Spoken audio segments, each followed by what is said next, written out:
নমস্কার বন্ধুরা, আপনাদের সকলকে আমার চ্যানেলে অনেক স্বাগত। আজকের রেসিপি পার্শ্বের ঝাল। এটা নতুন কোনো রেসিপি নয়, এটা প্রত্যেক বাঙালি বাড়িতেই প্রায় হয়, তবে খুব সহজেই কম উপকরণ দিয়ে চটজলদি কিভাবে পার্শ্বের ঝাল তৈরি করবেন সেটা আপনাদের সঙ্গে শেয়ার করব। পার্শ্বের ঝাল বানানোর জন্য আমি 4টে বড় সাইজের পার্শে মাছ নিয়েছি। মাছগুলো কেটে নিয়ে ভালো করে পরিষ্কার করে এতে আমি নুন আর হলুদ মাখিয়ে ম্যারিনেট করে নেব।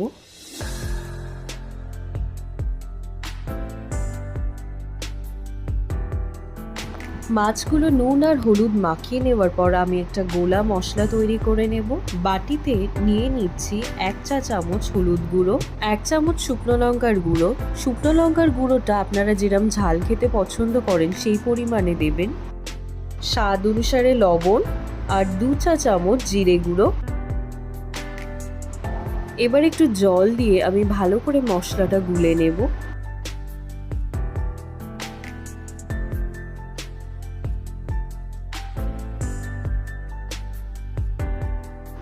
মশলাটা ভালো করে গুলে নিয়ে আমি একটা কুকিং প্যান ভালো করে গরম করে নিয়ে তাতে সর্ষের তেল অ্যাড করছি। সর্ষের তেলটা ভালো করে গরম করে নিয়ে আমি মাছগুলো এতে দিয়ে দিচ্ছি।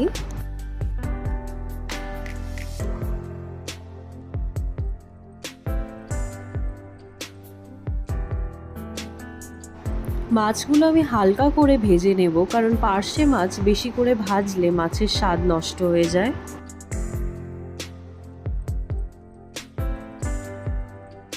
মাছগুলো হালকা করে ভেজে নিয়ে আমি একটা পাত্রে তুলে নিচ্ছি।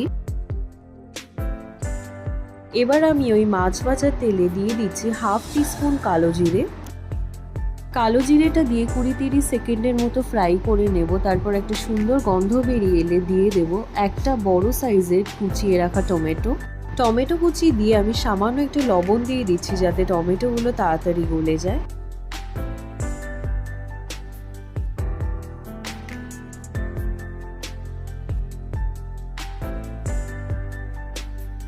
টমেটো কুচিগুলো একটু গলে এলে আমি এর মধ্যে গুলে রাখা মশলাটা অ্যাড করে দিচ্ছি। গোলা মশলাটা দিয়ে গ্যাসটা আমি মিডিয়াম ফ্লেমে করে দিচ্ছি। এবার মশলাগুলো মিডিয়াম ফ্লেমে ভালো করে 3-4 মিনিট ধরে কষিয়ে নেব। 3-4 মিনিট মিডিয়াম ফ্লেমে কষিয়ে নিয়ে দিয়ে দিচ্ছি 1/2 টিস্পুন আদা বাটা। আদা বাটাটা দিয়ে আমি আরও 2-3 মিনিট মিডিয়াম ফ্লেমে কষিয়ে নেব। মশলাটা 2-3 মিনিট কষিয়ে নিয়ে আমি জল অ্যাড করছি। জল দেওয়ার পর গ্যাসের ফ্লেমটা বাড়িয়ে দিতে হবে। গ্রেভিটা ফুটে আসলে গ্যাসটা মিডিয়ামে করে দিয়ে ভেজে রাখা পার্শে মাছগুলো দিয়ে দিতে হবে।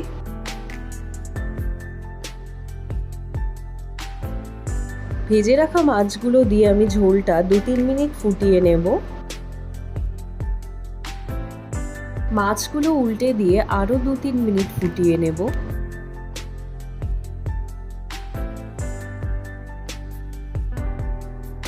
দিয়ে দিচ্ছি কিছু গোটা কাঁচা লঙ্কা আর ধনেপাতা। রান্নাটা হয়ে এসেছে। এবার আমি 1 টেবিল স্পুন কাঁচা সর্ষের তেল দিয়ে দিচ্ছি।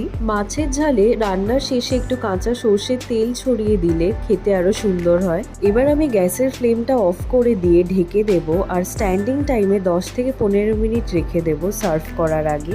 স্ট্যান্ডিং টাইমে রাখার পরে ঢাকা খুলে সার্ভ করুন গরম ভাতের সাথে পার্শ্বের ঝাল। ভিডিওটা ভালো লাগলে অবশ্যই লাইক, শেয়ার আর কমেন্ট করবেন। ফিরে আসবো আবার একটা রেসিপি নিয়ে। ধন্যবাদ।